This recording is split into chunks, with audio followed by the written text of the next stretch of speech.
Welcome to Hood Champion Boxing Sports. In boxing, you find a way to win or you find a way to lose. Let me tell you something. First, make sure you like and subscribe. Follow me on Twitter, Twitter and Instagram. Leave that donation for the fried rice and chicken wings. Consider becoming a member to the channel. Hey, yo, check this out, man. A lot of people are a little bit sour.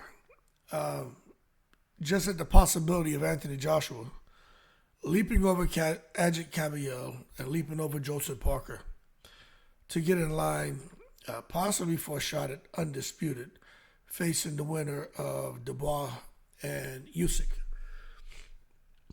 Now, it's not concrete, but those talks have been taking place. And I'm going to tell you, I think that's unfair. I'm just going to be honest with you, man. We understand what Joshua did for boxing, for England, for the heavyweight division. At the same time, if a fighter's effort is greater than another fighter's effort, then that fighter's reward should be greater. But what happens in cases, which could be what we see happening with AJ, where his effort is less than another fighter's effort, but his reward ends up being greater, well, this is where you see boxing fans lose interest in the sport. Other fighters, their morale and commitment to boxing falls into a descent. And this is why that would be a travesty if it happened. Now, the case for Anthony Joshua, for those out there who are saying, we hear what you're saying, Hood Champion, we're tracking, we're right there with you. Nonetheless, you're not looking at what Anthony Joshua brings to the table.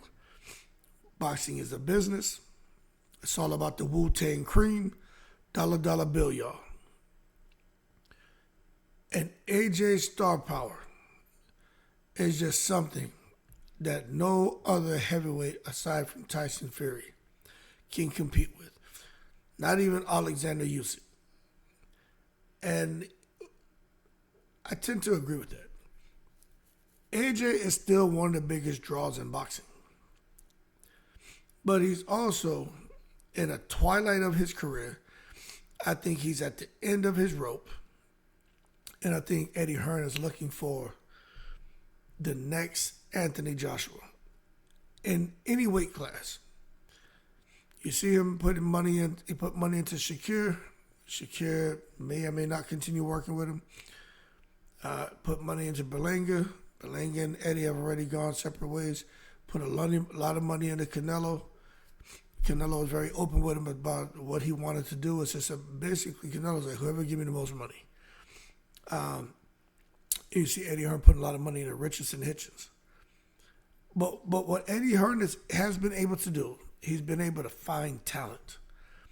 But he can't find another AJ who had the talent, but also, when you look at him holistically, was able to talk. A lot of people found him attractive. He's in incredible shape. And he's able to assimilate with people from all walks of life. He's able to carry a conversation across broad subject span. AJ is a promoter's dream. So he's the biggest draw in boxing. He's a promoter's dream, and he can fight. And fights with him sell out stadiums and boost pay-per-view numbers. If AJ is fighting, people show up. So that could be something that gets taken into consideration. If you think if Dubois beats Usyk or Usyk beats Dubois, whatever the outcome is, if one of those, if whoever wins, if they want a big fight, a mega fight, a fight where they're going to be able to make the 30, 40 million, and if Turkey Al-Sheikh's not involved. But if Turkey's involved, we all know when Turkey's in the house, every day is Thanksgiving. But we know if Turkey's involved, there's going to be some serious money.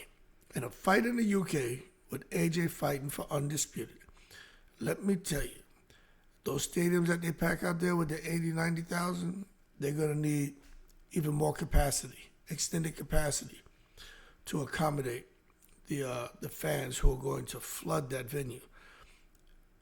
But at the same time, it doesn't matter the star power of AJ. I don't think he's earned the opportunity to fight for Undisputed. Now, you also had to take into consideration, just look at the recent form of Anthony Joshua. He fought Dubois, and he lost. He was getting dropped, left and right. The man was going down more than real estate depreciation. You know what I'm saying? But the bottom line is, he's still a top-tier heavyweight. And even with the losses he has one of the best resumes in the heavyweight division. So it's easy to understand. Although he lost to Dubois recently, you can easily understand how someone will still say, hey, we get it, he's taking a loss. However, this guy has carried the heavyweight division for quite some time. And then, let's just say he ends up fighting Usyk. That makes it a trilogy. But if he ends up fighting Dubois, well, that's the rematch that didn't happen. And I just think the story would just write itself when it comes to Anthony Joshua, Usyk, the trilogy for Undisputed, or Anthony Joshua, Dubois, the rematch for Undisputed. Get it back in blood, or however the hell they're going to spin the narrative, right? So when you look at that, you could understand how Joshua has become a strong candidate to get that opportunity for Undisputed. Now, remember, this isn't anything definitive. These are just some of the conversations that are taking place. And rightfully so. I think they should have those conversations because nothing's off the table. It's just a conversation. Now, those are all the things that when you look at it, you say, yeah, I can see how Joshua gets it. But there's some things when you look at it that make you say, nah, Joshua doesn't deserve the opportunity. Now, when you just think about Joseph Parker, look, the Big Uso, let's be real, man. Out of everyone in the heavyweight division, there's only two names that really come to mind when you think about who arguably has, one of the two strongest claims, or maybe the strongest claim to deserve the opportunity. Joseph Parker beat Wilder. He got in there with Zhang and did the business. And he beat Martin Bakole. In boxing, you want to hear the best of fighting the best. You want to hear that an underdog, like a David slays Goliath, and the underdog comes out on top. And when you look at Joseph Parker beating Wilder, I would say majority of people felt Wilder would win that. Joseph Parker against Zhang, majority of people felt Zhang would win that. Joseph Parker against Bakole. Even though Bakole came in there, man, wasn't really in shape and stuff last minute, we still kind of felt Bakole was going to get him up out of there. Parker beat all three. And he's also the WBO mandatory. Okay, so Parker's in position to get an opportunity to face the winner.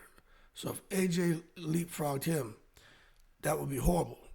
But I do think, as being the WBO mandatory, that Parker gets a bit of a contractual edge because he's a mandatory. AJ's not. So Parker's in a good space. So when you look at it like that, it kind of builds a case against Joshua going up fighting for the gold. Then you got Agit Kabayel. Parker's the WBO mandatory. Agit Kabayel the WBC mandatory. Now, Kabayel, he just burst onto the scene, didn't he?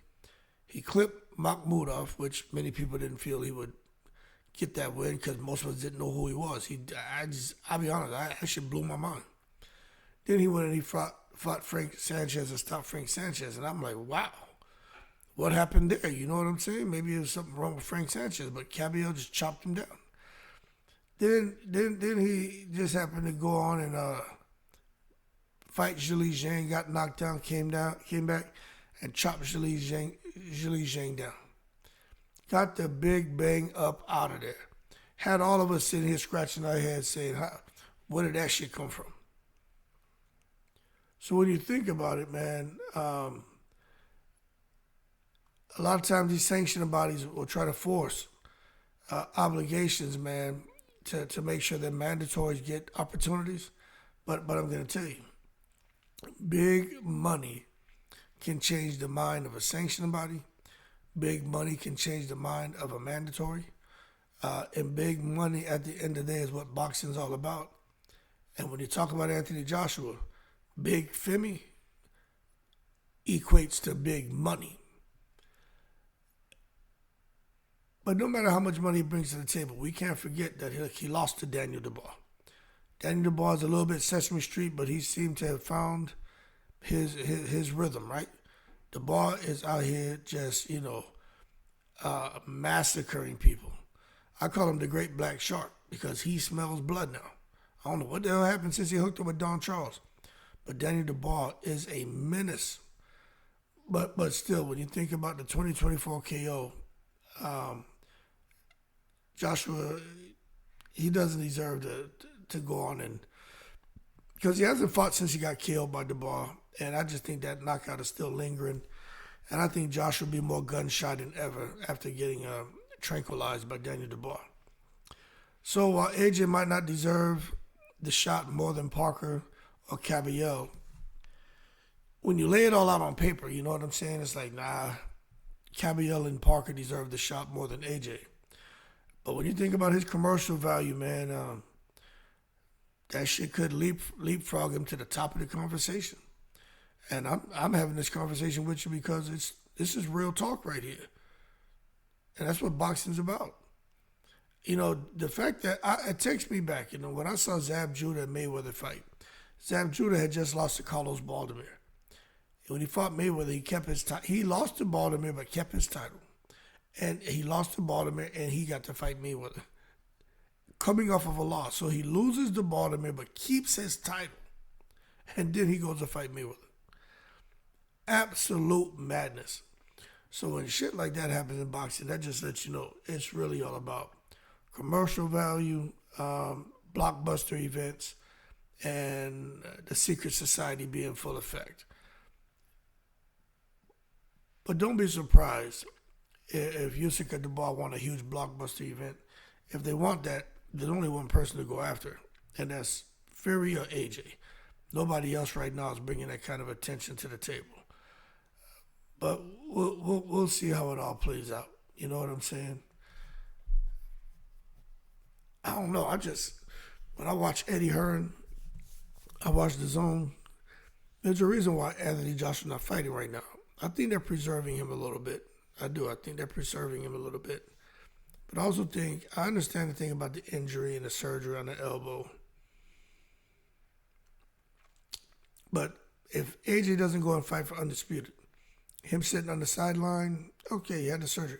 He's going to have a big fight. I think it would probably be like a Deontay Wilder, if Wilder can get past Terrell Herndon.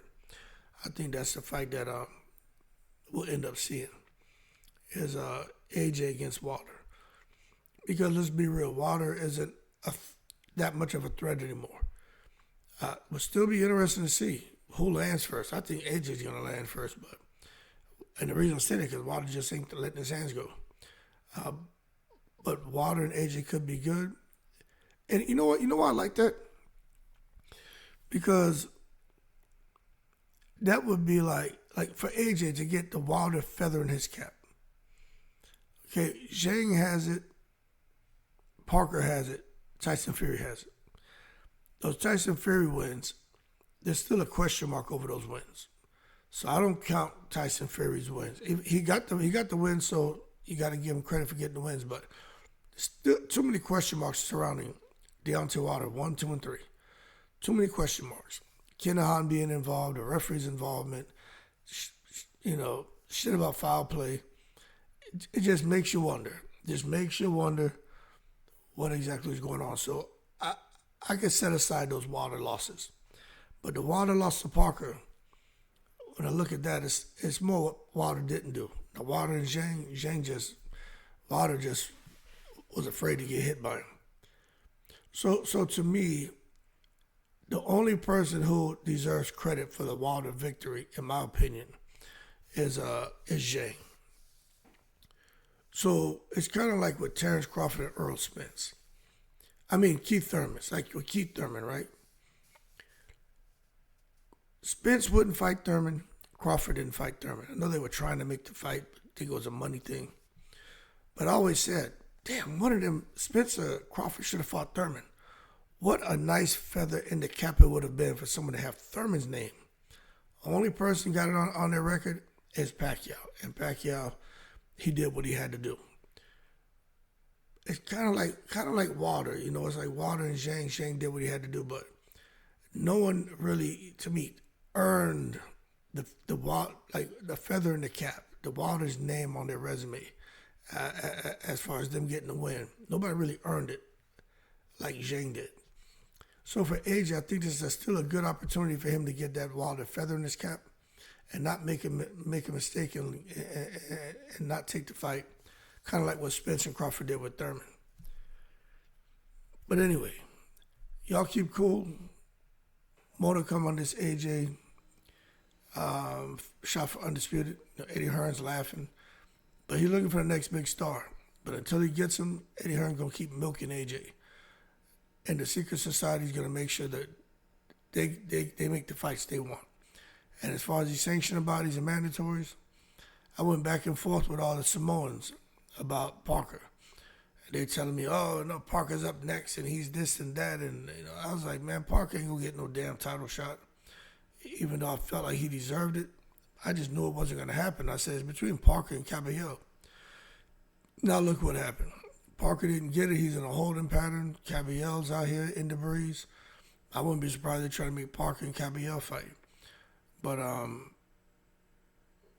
boxing politics is rough. That being said, let's hope AJ and Wilder fight if Wilder gets past Herndon. If Wilder doesn't, have AJ fight Herndon. But depends on what happened with Dubois and Parker. Dubois and Usyk. I really... As much as I don't really want to see Kabayel or Parker fight the winner, it's only right. They earned their right. They put the work in. I think Parker's had 6 consecutive wins. Kabayel's wins have been very impressive, man. Makhmudov, Sanchez, and then clipping Zhang. Like that's a pretty big damn deal. And the way he did it. You know what I'm saying? Anyway. Clipping undefeated fighters too for Kabayel. Makhmudov was undefeated. Sanchez was undefeated. Then Zhang had a loss, but had 2 losses, but still, Zhang is a big problem for anybody. Anyway, man, y'all keep cool. Shout out to the veterans on 7 continents. Y'all in the breeze.